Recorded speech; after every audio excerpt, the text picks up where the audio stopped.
they just have more. I feel like Aqua and Vicento are. Yeah, the issue with FaZe, the issue with Elevate in stage 1, Clint, I think in some of these respawn game modes, like, they just didn't have enough slaying power.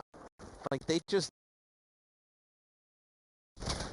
Yeah, he's going to get cut down. It's a big play there by Aqua taking down Enable. They thought they were home free with that. They had 2 players directly in front of Enable as well. It's just Enable kind of guessed wrong. You know, they both spawned that side. He was the only one influencing spawns, I think, at that point. He was basically in the back of the base when they popped, so it was a gamble, right? Do they spawn glass side? Do they spawn top side? Yeah. Doesn't guess correctly. Not much to blame there. Just kind of unlucky for Enable. And then see the game start to slow down a little bit as it does.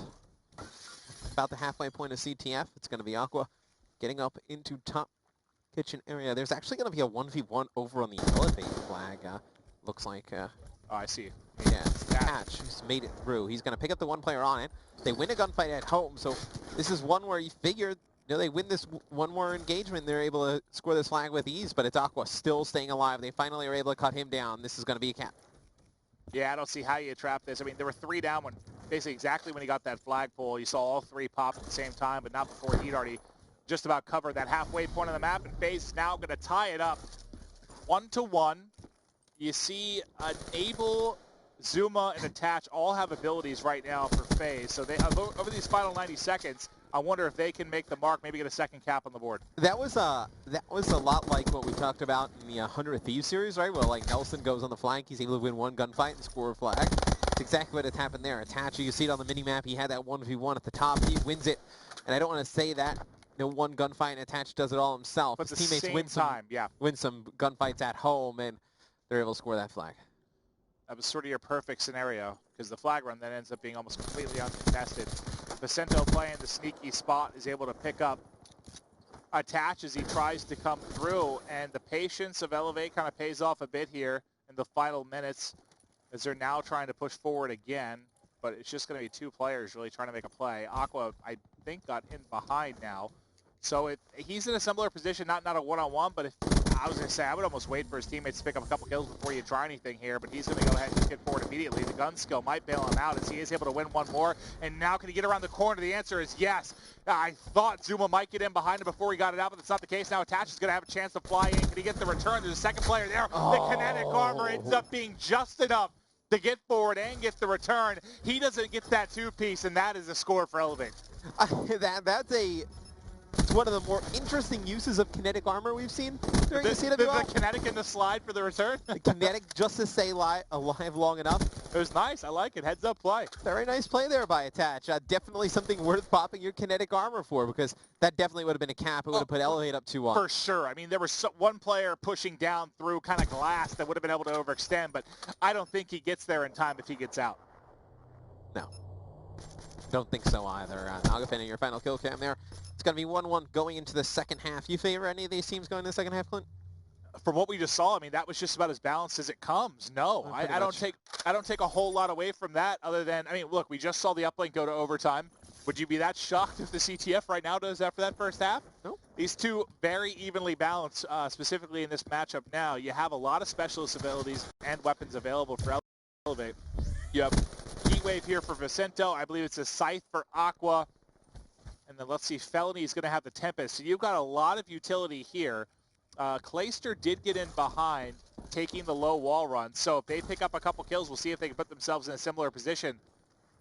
Unfortunately, it's his entire team dropping now, but I like this. Just play slow, play sneaky. If Attach can get... if they all push together and 2 of these players drop, Clayster pulls this and goes. And nobody with streaks as well, so just kind of checking that. Also, Clay still waiting. Yeah, they know he's on here. the flag. They know he's here. And they're finally able to. You know, multi-kill there at your Eventually, own base. you have to commit to just making a play on the flag, though. Because you can't wait forever. Well, if 1 goes down and that player spawns, I mean, immediately according to the spawn, you know Clay's in your base. Yeah. If you had no idea before, you know immediately. Well, once they get that first kill, you have to. And this is okay. This looks a lot like the pull for Attach, except they need like 1 more gunfight win. And that's going to be on Vicento to get it. He can't kill Enable. Enable popped his Psychosis as well. I love this. Wrap back towards middle. You know your teammates coming in steps. They're going to get flag out the other side as well. Nagafin, those are both just Psychosis, so he's good for now. His teammates covering him on the opposite side, but we are going to have a stalemate. No. All right, he's okay. He's okay. He's got a second player there. They're going to pick it up, and that actually might be, I don't want to say a little bit of a blessing, but I believe Nagafin with kinetic armor, you probably want that guy chasing the flag instead of, well, your guy with Heat Wave obviously can make a big play as well, but I think your guy with kinetic armor make a bigger play. Placer just fell off the map by water. What the hell? I don't even think it's worth calling out anymore. There's no one even near him, and that's the flag return. This is going to be a score for Vicento. Should be able to punch it through as he clutched up with Zuma. I was so focused on the return on the other side, I didn't even see how Zuma got in a position there to maybe make a clutch play, but it's Vicento going big, and it's another lead for Elevate here. Wow. Now, with 2 minutes, 45 seconds to go, obviously, FaZe still a lot of time to work with. They just need to make a play together. You see, two players push up on the left side. Vicento's able to take out one. Then there's one player in Kitchen. They need to just kind of commit to whether they're going to push like mid-map and then on the Kitchen side and then mid-map glass side and just make a good attempted push together. Because if they keep kind of flooding at this and, you get one guy trying to sneak by, I feel like that eventually Elevate's going to counter this. They're going to countercap this. Zuma's got behind enemy lines. They know he's there, though. They spawned top, so they got it. They're searching for him right now. They have to have an idea somebody's over here. He's shot in the back of the... Yeah, nothing you could do there. It was just kind of interesting timing there. Zuma and the spawners kind of crossed paths as they rotated back. The FaZe base, they popped the Psychosis, and they actually have a 2v1, I believe, in the back. Enable's had Psychosis available, I think 15 times this map. I've seen him use it. You're able to get it very, very quickly. And it ends up being effective there on defense, just more for the other team to have to worry about. Attach, Zuma trying to get flags out, but not able to do so. Now the rest of the team's sort of pushing up. The problem is when you get aggressive like this, someone usually is going to sneak through. With all those kills coming in, Aqua's just saying, screw it, let's grab the flag. He's running to the one player here in the corner. He should have some help, though he can't win that one. There were two more players pushing top. That's a clutch return, because if he kills that one player, he has two to cover him. He's getting in the balcony, and that might be a score. And Enable's got the flag out for FaZe, and he's going to bring this one all the way through Kitchen, and he's got some teammate support over there. They got to get the cuts in the mid-map, though, and this is overtime again. Aqua's going to take the route towards the mid.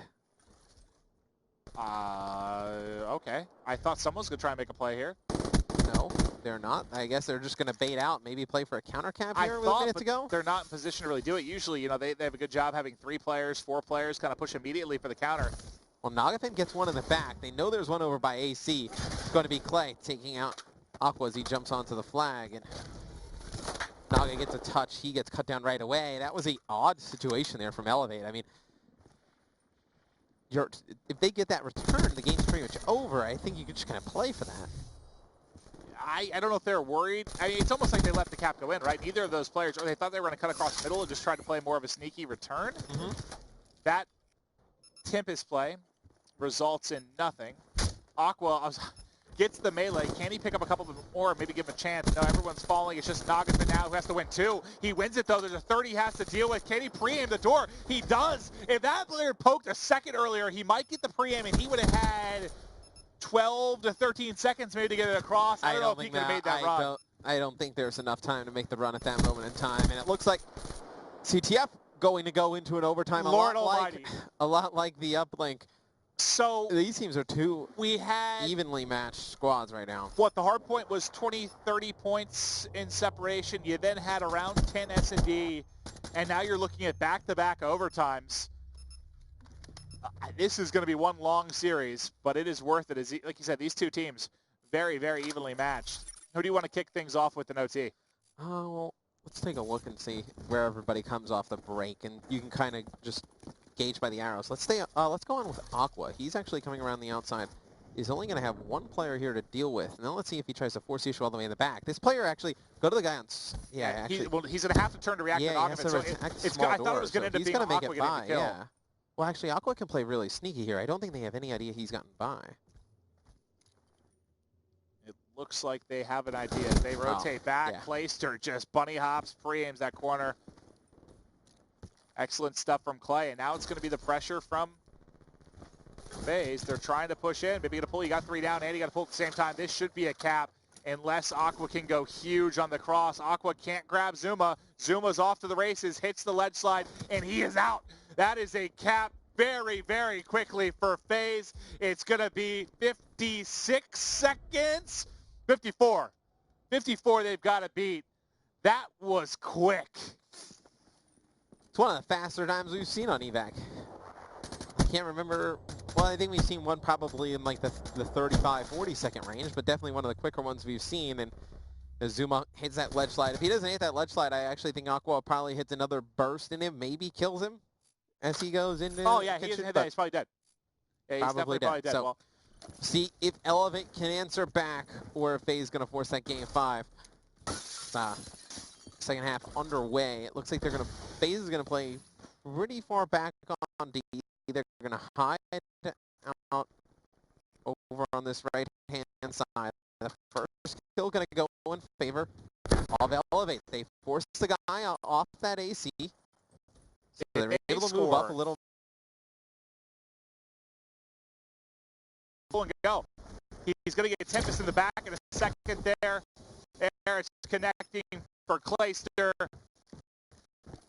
Back, but as long as Clay hits his shots, you're all right. And that's what he does. He connects on both his shots. They don't have a time to get this out. FaZe is going to clutch up in OT and push this one to a game 5. And this is anyone's series now. Redwood, I have no idea what to pick here. And I feel like right there, Elevate, they had a chance. It was just some great shots from Clay in the back with the Tempest, but not a fan of the way that FaZe played that so defensively. They let Elevate walk all the way up to their AC. The problem